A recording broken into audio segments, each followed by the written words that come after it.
Bismillahirrahmanirrahim. Assalamu alaikum. Today our topic is second order differential equation non-homogeneous case.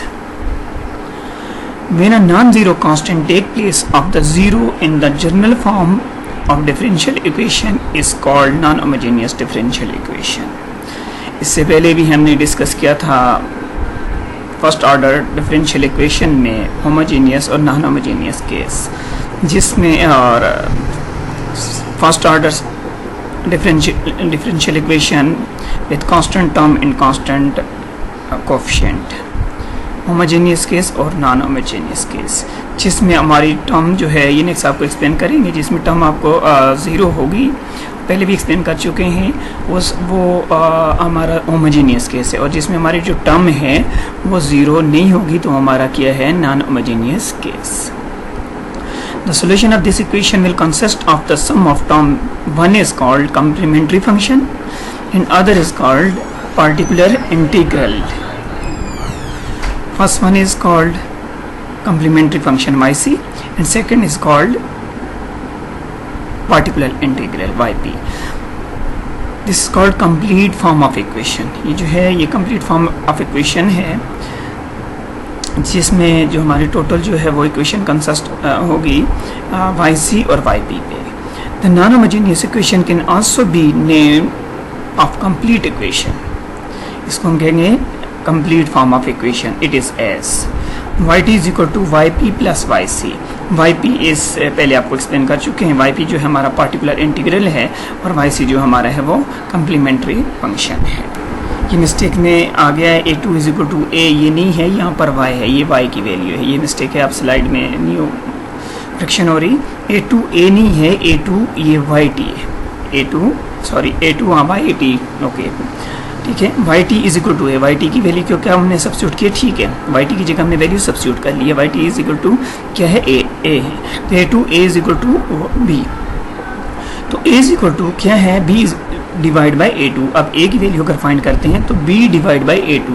Sorry ये मैं थोड़ा सा भूल गया था कि वाई टी किसके बराबर है, यहाँ पर ए है, ठीक है. तो इसलिए हमने ए टू की जगह ए टू और वाई टी की जगह हमने ए की वैल्यू सब्स्टिट्यूट की है. उसका फर्स्ट डेरिवेटिव भी जीरो और सेकंड डेरिवेटिव भी जीरो है. तो a is equal to B by A two. अब ये जो हमारे पास हमने फाइंड किया है ये हमारा पार्टिकुलर इंटीग्रल है. अब Y P is equal to B divide by A two, ठीक है. अब नेक्स्ट एग्जांपल हमारी है find Y P given the differential equation. Example number 1 Y double dash T minus 6 Y dash T plus 5 Y T is equal to 15. ये जो हमारे coefficient हैं 6 और 5 हमारे कोफिशिएंट हैं और 15 हमारी जो टर्म है.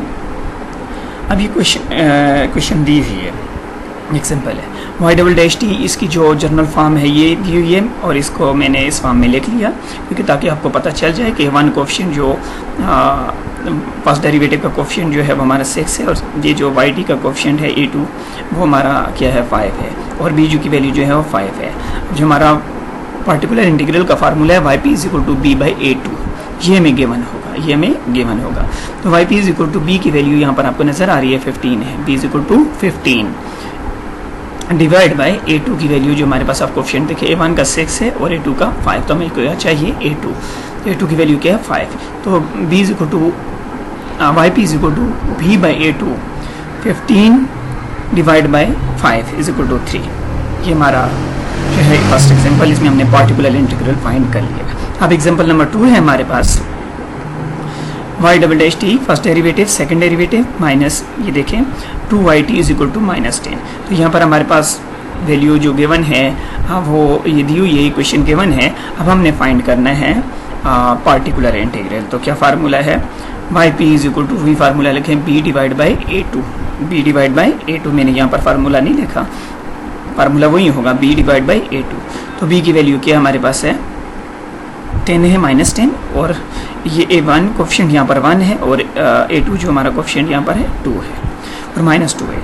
तो minus 10 divide by minus 2 is equal to 5. तो वाई पी जो पार्टिकुलर इंटीग्रल है इज इक्वल टू 5 आता है. अब नेक्स्ट एग्जांपल नंबर 3 है if Y T is equal to K T. अगर हमारे पास के टी है and A two is equal to 0, इसने खुद दिया है कि ए टू की वैल्यू हमारे पास क्या है 0, तो ये 0 हो जाएगी. वी फाइंड वाई पी, तो अब हमने पार्टिकुलर इंटीग्रल फाइंड करना है। तो Y double dash T plus A one Y dash T plus A two Y T equal to B, हमारे पास जो general form of second order, क्योंकि यहाँ पर सेकंड डेरिवेटिव वाले है तो डिग्री सेकंड है, तो हमने कहेंगे सेकंड ऑर्डर डिफरेंशियल इक्वेशन। ठीक है, तो सेकंड ऑर्डर डिफरेंशियल इक्वेशन में हमने पार्टिकुलर इंटीग्रल फाइंड करना है, वो भी नॉन होमोजेनियस के केस में। In case of Y T is equal to K T, अगर इसका वाई टी किसके बराबर है, के टी, इसका फर्स्ट डेरिवेटिव लें तो वाई टी का डेरिवेटिव लेंगे विद रिस्पेक्ट टू टी, तो के टी का डेरिवेटिव 1 हो जाएगा, क्या के बच जाएगा। फर्स्ट डेरिवेटिव के है और इसी का सेकंड डेरिवेटिव अगर लेते हैं कि तो कांस्टेंट है, कांस्टेंट का डेरिवेटिव क्या हो जाएगा, 0। तो फर्स्ट डेरिवेटिव के टी का हमारे पास के आ जाएगा और सेकंड डेरिवेटिव इसका अगर लेते हैं और 0 आता है। ठीक है, डेरिवेटिव आपने पढ़े हुए हैं। अब जनरल इक्वेशन में सब्स्टिट्यूट कर लें, general form of second order differential equation, Y double dash T plus A one Y dash T plus A two Y T is equal to B. तो अब हमने फर्स्ट डेरिवेटिव जो हमारे पास आता है, सेकंड डेरिवेटिव वो भी हमारे पास 0 है, ए वन वाई टी, लेकिन फर्स्ट डेरिवेटिव हमारे पास क्या है, फर्स्ट डेरिवेटिव जो हमने लिया वो के है, प्लस ये ए टू की वैल्यू उसने पहले ही दे दी है 0, ए टू की वैल्यू 0 है, ये भी 0 हो जाएगा, is equal to B, A two की वैल्यू गिवन है, ये 0 है। अब हमारे पास इस केस में क्या, वैसे जनरल जो पार्टिकुलर इंटीग्रल का हमारे पास फार्मूला होता है वो होता है B divide by A two, लेकिन यहाँ पर ए टू 0 है, तो यहाँ पर हमारे पास फार्मूला होगा, देखिए ये फाइंड देख भी लें, K is equal to B divide by A one, B divide by A one